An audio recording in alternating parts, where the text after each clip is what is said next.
Bapak Ibu saudara-saudari yang terkasih, hari ini kita membuka Triduum kita untuk merenungkan hidup Santo Joseph Reiner de Metz. Saya ingin membuka renungan ini dengan sebuah pepatah yang bunyi sebagai berikut. Hidup yang tidak direfleksikan adalah hidup yang tidak bermakna dan tidak terarah. Kita mulai dari kata misionaris tadi. Anak-anak kecil sudah berikan jawaban. Kita mau merenungkan secara khusus kehidupan Santo Joseph Reiner de Metz, misionaris sejati. Mungkin tiap tahun selalu ada Triduum, sudah banyak hal yang kita dengar. Tetapi saya mau mengajak kalian sekedar sebagai review supaya bisa kenal kembali, membantu kita untuk refleksi kita. Review kembali siapa itu misionaris Santo Joseph Reiner de Metz. Mari kita semua berdiri. Saya mengundang semua untuk berdiri.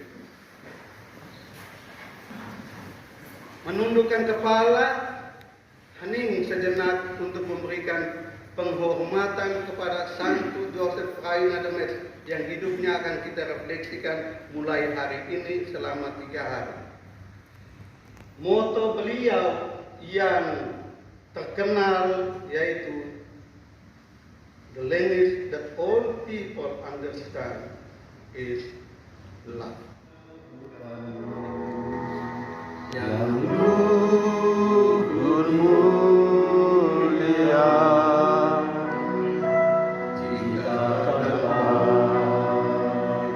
kasih cinta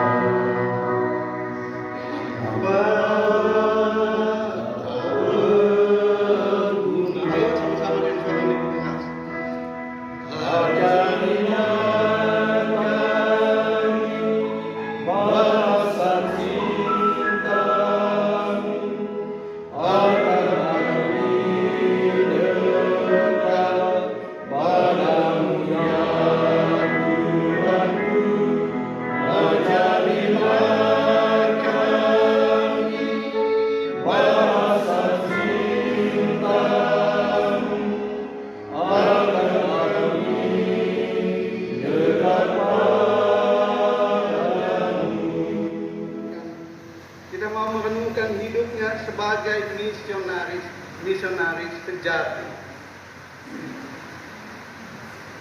Tanggal 2 Maret 1879 adalah hari istimewa, hari penting bagi rumah misi di State dan menjadi hari bersejarah bagi Serikat Sabda Allah SPD sepanjang masa. Hari itulah momen penting dan pertama SPD mengirimkan misionaris pertama. Joseph Reiner de Metz adalah misionaris yang berani, sangat berani dalam bermisi. Keberaniannya dari mana? Karena dia sadar bahwa dia tidak sendirian. Dia sadar bahwa bermisi berarti mengikuti Yesus, siap memikul salib. Sesudah kejadian itu, Joseph Reiner de Metz memberikan satu pernyataan yang luar biasa, sangat menyentuh. Dia katakan apa? The missionary should be prepared for a bloody death. Misionaris harus siap untuk menghadapi kematian berdarah. Dan pernyataan Reiner de Metz ini sebagai misionaris pertama, misionaris sulung, misionaris perdana, misionaris ulung, misionaris sejati ini kemudian menjadi kenyataan dan dialami oleh banyak misionaris SPD. Ada yang diusir, ada yang ditawar, ada yang dideportasi, ada yang hilang, mati, dan jenazahnya tidak ditemukan sampai sekarang. Misionaris dari Cina, ada yang terdampar di Filipina, dan ada yang menurut Pater Franz ada yang sampai mengajar di Hokkien. Waktu tahun 1948 pemerintah ambil over termasuk sekolah SPD Universitas Peking, itu SPD punya, dan diambil oleh pemerintah. Makanya banyak ahli profesor SPD lari harus menyelamatkan diri ke berbagai tempat, dan termasuk ke Filipina. Dua misionaris Cina, Peter Yang dan Peter Chow, mereka mendirikan paroki SPD di sana dan sekolah SPD yang sampai sekarang sangat terkenal di Saint Jude School dan Saint Jude Shrine. Fransman SPD. Jadi apa yang diucapkan oleh Frieder pada saat itu betul menjadi kenyataan dan menyiapkan semua misionaris untuk menyiapkan diri.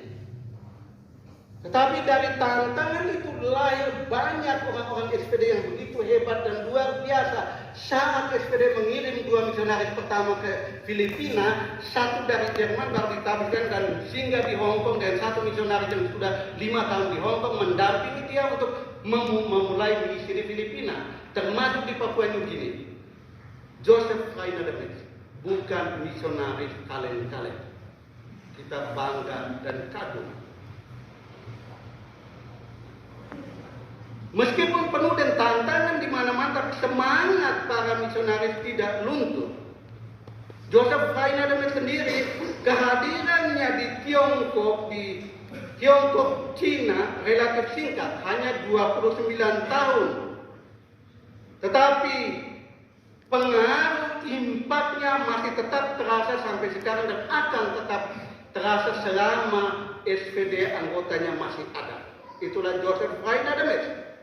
Karena kehadirannya, keberadaannya di Tiongkok untuk melayani, membawa kebaikan, berkat, rahmat, dan cinta Tuhan. Melayani dengan ikhlas dan jujur. Bagi Joseph Freiner, menjadi misionaris adalah panggilan hati, bukan semata-mata kerja. Dan buah pekerjaannya itu jadi contoh dan teladan bagi semua misionaris. Kita tiap tahun omong tentang Joseph Freiner. Apa pesan buat kita? Hari ini kita mulai Triduum untuk menghormatinya, pestanya tahun 2025. Apa pesan buat kita? Apa arti kegiatan Triduum ini buat kita? Hanya sekedar rutinitas tiap tahun ada kesibukan untuk memenuhi kebiasaan? Apa pengaruh atau efek positif buat kita? Setelah kita merenungkan, merefleksikan bersama tentang hidup, pelayanan, kesulitan, pengorbanan sang misionaris sejati dan misionaris-misionaris yang lain. Untuk priest dan politikus sama saja. Lebih baik turut atau terlibat dalam mengatasi masalah, bukan menjadi bagian dari masalah atau menciptakan masalah. Kehadiran misionaris seharusnya membawa, orang Inggris katakan, positive vibration, getaran-getaran positif, sehingga orang sekitar kita itu merasakan bahwa ada energi positif. Saudara-saudari yang terkasih, ada seorang spiritual director, dia katakan begini.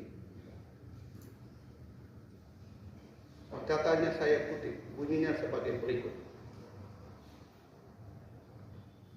Physical chaos and no order at all is not merely disaster. They are a physical manifestation of spiritual reality. Kekacauan fisik yang tidak ada arah, tidak teratur, itu ekspresi dari realitas rohani yang kacau balau. Fruit of spiritual corruption. Mungkin sudah terlalu lama, biar saya tutup saja. Besok dan lusa Pastor Rektor Novisiat akan melanjutkan dengan Pastor Aman. Saya mau tutup dengan kata-kata seperti berikut.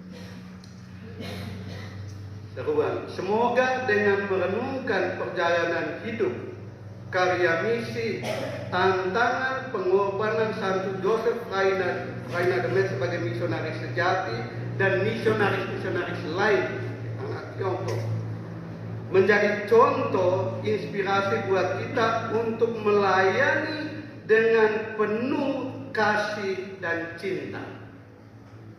Halo? Apa artinya cinta? Cinta ada 5 huruf. C-I-N-T-A.